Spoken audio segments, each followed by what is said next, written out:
जंगल में सिम्बा नाम का एक सफेद शेर अपनी एक बहुत बड़ी सेना के साथ वहां राज करता था। सिम्बा की इतनी बड़ी सेना होने के कारण उसका दबदबा आसपास के सभी जंगलों में था। कोई भी उसका सामना करने की हिम्मत नहीं करता था। सिम्बा शेर कोई साधारण शेर नहीं था, उसके पास एक अद्भुत जादुई शक्ति थी। उन शक्तियों से ही सिम्बा शेर अपनी इतनी विशाल सेना के साथ उन सभी जंगलों की देखभाल कर रहा था। सिम्बा शेर के साथ उसका एक बहुत अच्छा दोस्त गोल्डन लायन भी जंगल में सिम्बा के साथ रहा करता था। गोल्डन लायन ताकतवर होने के साथ साथ बहुत बुद्धिमान था। वह जंगल के हर छोटे बड़े काम में सिम्बा शेर की मदद किया करता था। लेकिन जहाँ कुछ अच्छी शक्तियाँ होती हैं, वहीं कुछ बुरी शक्तियाँ भी आसपास ही होती हैं। सिम्बा शेर के जंगल से कुछ दूरी पर एक शैतानी कालिया बाघ अपनी शैतानी दुनिया में रहा करता था।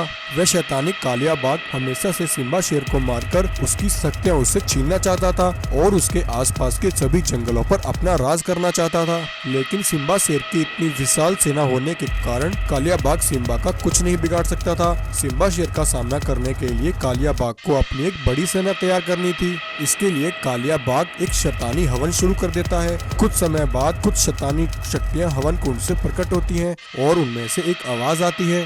कालिया बाघ, तुम इन शक्तियों का प्रयोग जिस किसी पर करोगे वह तुम्हारे वश में हो जाएगा और तुम्हारी शैतानी सेना में शामिल हो जाएगा। हवन कुंड से शैतानी शक्तियां पाकर कालिया बाघ बहुत खुश होता है और उन शैतानी शक्तियों के साथ कालिया बाघ सिम्बा शेर के जंगल में आ जाता है। वहां आकर कालिया शेर कहता है, मैं इन शक्तियों का प्रयोग सिम्बा शेर के जंगल के इन जानवरों पर करता हूँ। इन शक्तियों का प्रयोग इन जानवरों से अच्छा कहीं नहीं हो सकता। मैं इन जानवरों से अपनी शैतानी सेना तैयार करूंगा और इन्हीं के हाथों से इनके राजा सिम्बा शेर को मरवा दूंगा। ऐसा कहकर कालिया बाघ उन शैतानी शक्तियों को उन सभी जानवरों पर छोड़ता है। ऐसा करते ही वे सभी जानवर शैतानी बाघ में बदल जाते हैं। कालिया शेर उन जानवरों से अपनी शैतानी बाघों की एक सेना तैयार कर लेता है और अपने सैनिकों से कहता है, हा हा हा हा हा हा हा। सुनो मेरे सैनिकों, अब वक्त आ गया है। हमें सिम्बा शेर के जंगल पर हमला करना है और सिम्बा शेर के साथ उसकी पूरी सेना को खत्म करना है।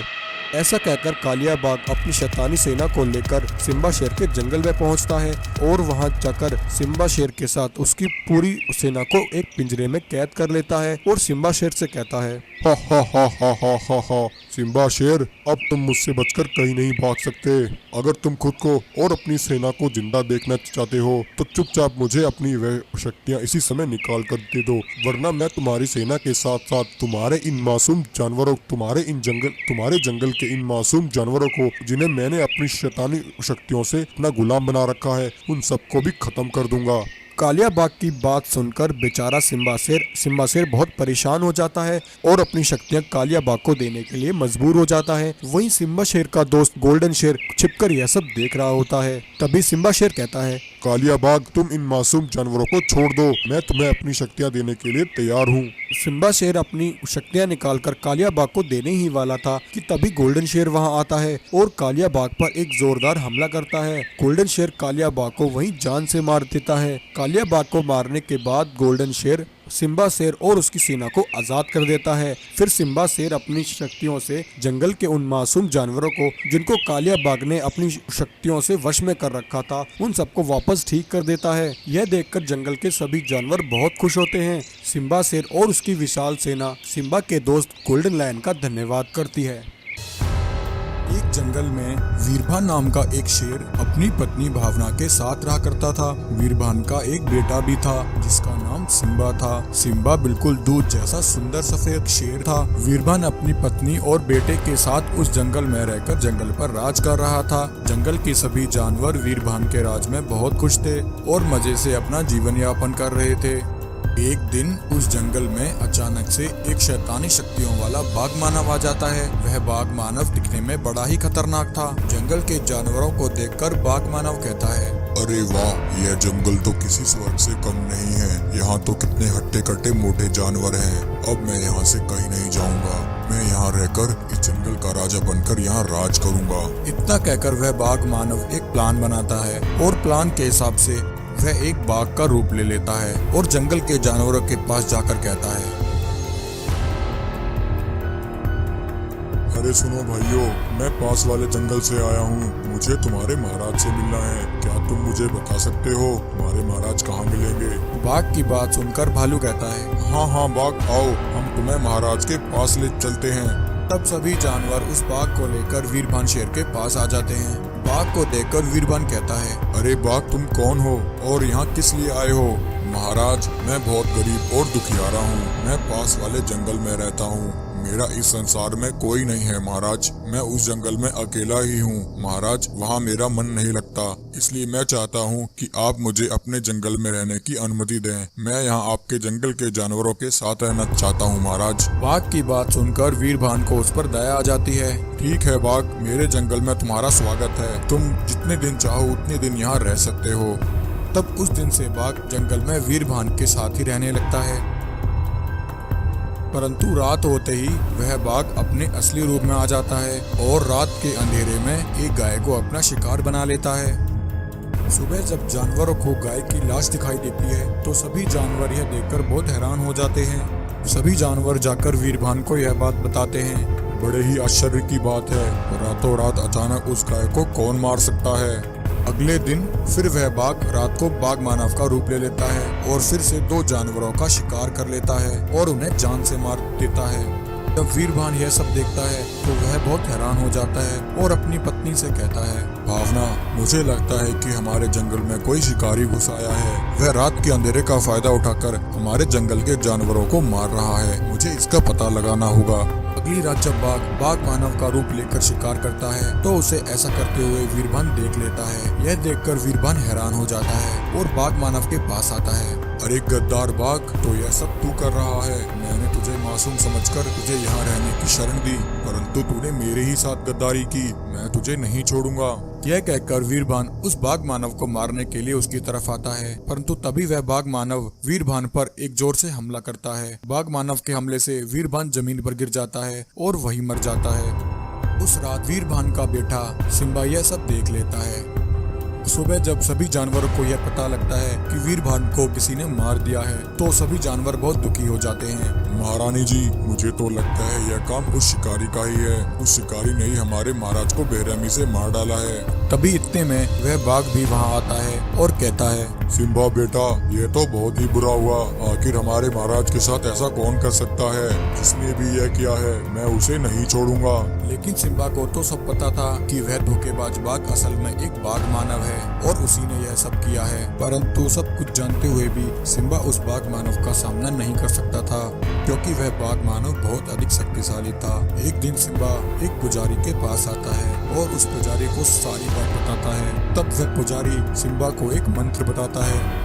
तब सिम्बा सभी जानवरों को इकट्ठा करता है और उस बाघ को भी वहाँ बुलाता है और कहता है, भाइयों, पिताजी और हमारे जंगल के जानवरों को मारने वाला शिकारी एक ही है और वह कोई और नहीं, हमारे बीच खड़ा यह दुष्ट बाघ ही है। असल में यह बाघ एक बाघ मानव है। इसी ने रात के अंधेरे में जंगल के जानवरों को मारा है। जब पिताजी ने इसे रंगे हाथों पकड़ा तो इसने हमारे महाराज को भी मार डाला। अरे हत्यारे बाघ, तेरा खेल खत्म हुआ। अब तुझे मेरे हाथों से कोई नहीं बचा सकता। सिम्बा की यह बात सुनकर वह बाघ मानव अपने असली रूप में आ जाता है और सिम्बा पर हमला करता है। यह देखकर सिम्बा पुजारी के दिए हुए मंत्र का उच्चारण करता है। मंत्र का उच्चारण करते ही सिम्बा के अंदर दिव्य शक्तियां प्रकट हो जाती हैं और फिर सिम्बा एक ही वार में उस बाघ मानव पर हमला करके उसकी जीवन लीला वही समाप्त कर देता है। इस तरह सिम्बा उस बाघ मानव से अपने पिता की मौत का बदला ले लेता है और फिर उस जंगल का राजा बनकर जंगल को संभालता है।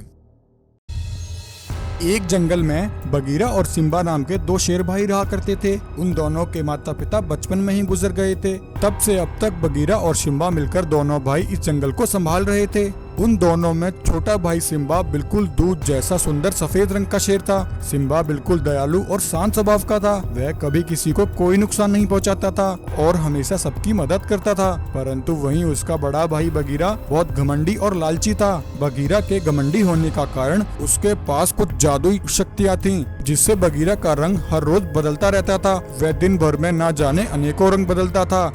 परंतु बगीरा अपनी इन शक्तियों का गलत फायदा उठाता था। वह जानवरों को परेशान करता था और जो भी जानवर उसकी बात नहीं मानता था तो बगीरा उसे जान से मार डालता था। इसलिए जंगल के जानवरों में बगीरा का खौफ था। बगीरा के कारण जंगल के सभी जानवर हमेशा डरे डरे रहते थे। बगीरा पर किसी का कोई बस नहीं चलता था। यहाँ तक कि सिम्बा ने भी अपने भाई बगीरा को कई बार समझाने की कोशिश की थी, परंतु अपनी शक्तियों के नशे में चूर बगीरा सिम्बा की भी नहीं सुनता था। परंतु अब जंगल के जानवर बगीरा के अत्याचारों से बहुत परेशान हो चुके थे। एक दिन जंगल के सभी जानवर परेशान होकर सिम्बा के पास आते हैं और उससे कहते हैं, सिम्बा भाई, आखिर यह सब कब तक चलता रहेगा? तुम्हारे भाई बगीरा ने तो हम जानवरों की नाक में दम कर रखा है। सभी जानवर बगीरा से बहुत परेशान हैं। उसे अपनी शक्तियों का कुछ ज्यादा ही घमंड है। सिम्बा भाई, आप अपने भाई को समझाते क्यों नहीं? यह बिल्कुल सही नहीं है। बगीरा हम जानवरों पर अत्याचार कर रहा है। तब सिम्बा कहता है, भाइयों, अब मैं क्या बताऊं? मैंने अपने भाई बगीरा को बहुत समझाने की कोशिश की, परंतु बगीरा मेरी भी नहीं सुनता। मैं उसका सगा भाई हूं, इस वजह से वह मुझे कुछ नहीं करता।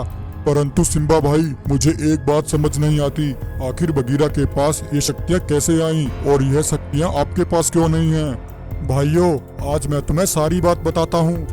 दरअसल यह बात बहुत साल पहले की है, जब हम दोनों भाई बहुत छोटे थे। तब हमारे माता पिता के मरने के बाद एक दिन हम दोनों भाइयों ने एक घोर तपस्या करने का फैसला किया।